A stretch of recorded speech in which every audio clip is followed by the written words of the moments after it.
G'day. It's the 17th of April, 2023. It's Stefan Angelini, and thank you for joining me with another little economic wrap. Let's talk about what we're going to go through today. So we're going to talk about unemployment figures in Australia.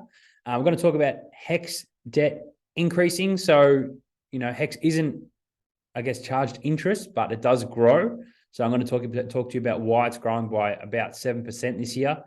US inflation, we're going to talk about what's happening over there and how it might be a good sign for the rest of the world. And also we're going to talk about driverless cars and the update of driverless cars and the big thing that's happening in the UK, thanks to Ford for charging ahead.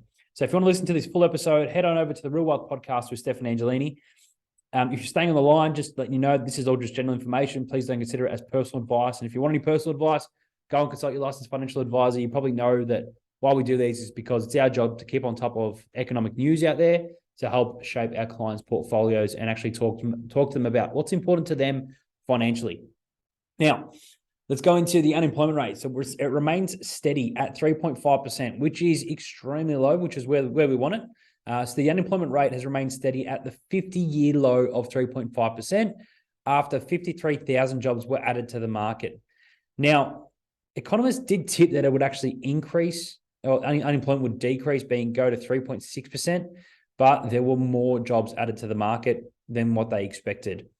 So what does that mean for actually reserve banks and cash rates and everything like that? Well, high unemployment may mean that inflation should decline quicker than expected. Hopefully, more people working though means that it puts more pressure on prices and people spending money. However, the RBA has now forecasted inflation to decline to 4.75% before 2023 is over, and then to ease to 3%. So Australia is remaining very strong, and that's why we think Australia is a strong economy to be invested in, just because our jobs are just showing a lot of strength. Now, let's talk about HECS. If you've got HECS debt, be aware that it is about to increase. So there are 3 million Australians at the moment with HECS debt. So that's people that would have gone to university and the government then gives them a loan. Now, technically, there's no interest charge on this HECS debt, but what happens is that it is increased by indexation. Now, the indexation is the inflation rate each year. It's labeled as good debt and very cheap debt in the past because inflation's been so low. But now, so in the past, just to let you know, it's been an average of about 2%, the inflation rate. So if you've got 100 grand of HECS, then it might increase by 2%, so go to $102,000. Over, I think last year was its record in 10 years, and it went to 3.9% was the increase rate because that was the inflation rate in that period. Based on the December forecast, it might be around about a 7% increase. So what does that mean is that we need to wait until the April figures are out. So we'll see in April 26 what this HECS increase is going to be. Because a 7% increase, if you've now got $100,000 of HECS debt, then it's going to go up to $107,000 because of this increase. It's going to affect a lot of people. So what we're now talking to clients about, clients who have parents who have money, who may want to help them pay off their HECS debt faster, it's whether or not an early gift is worthy because it can go towards that HECS debt and pay it down rather than get hit with that 7% increase. So really important to talk to your family about, or even if you've got money, is it worth paying extra towards your HECS? Let's look at US inflation because many believe it has now reached the inflection point. So with inflation rate getting to where it was, the US inflation rate was at 9% in June 2022.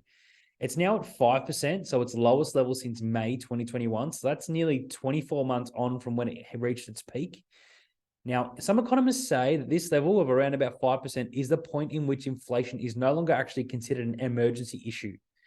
That means that they can see the Federal Reserve potentially have lower pressure to quickly stabilize prices through aggressive economic painful interest rate hikes. So you might see the US start to calm down on their hikes. They're already going on the 0.25, which was the most recent one, but they may look to go even less, especially because they still believe that the banking system is very sound. So at its core, since 2008, 2009 global financial crisis, there was a lot of changes made to the banking system to ensure it can survive. Now, there's obviously been a lot of issues around regional banks, Silicon Valley Bank and the likes, which has put pressure on this, but there's still a lot of confidence in that.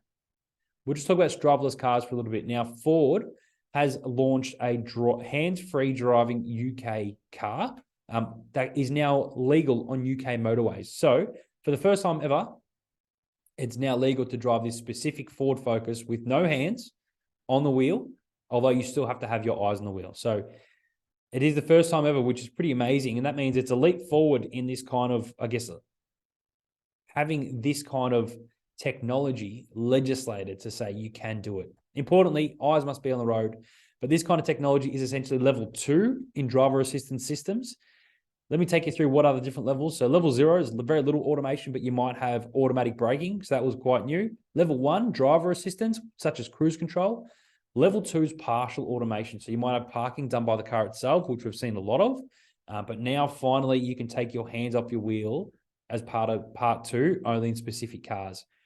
Level 3 will be conditional automation, where drivers might be able to take their eyes off the road for certain periods of time.